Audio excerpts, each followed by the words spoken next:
আমরা 2009 সরকার গঠন করলাম, মাত্র 25 দিনের মাথায় বিডিআরের ঘটনা।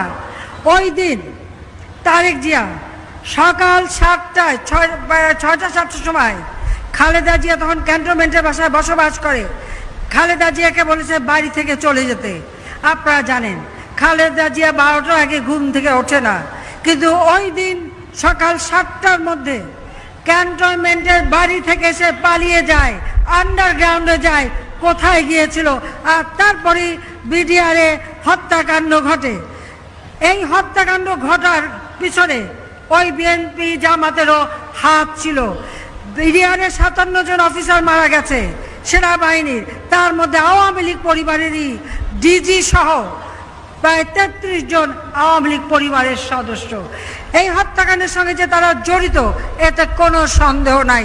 নইলে খালেদা জিয়া কেন ক্যান্টনমেন্টের বাড়ি থেকে সকাল 7টায় আন্ডারগ্রাউন্ডে চলে গেল আর 1 মাসের মধ্যে ক্যান্টনমেন্টের বাড়িতে ফেরে না?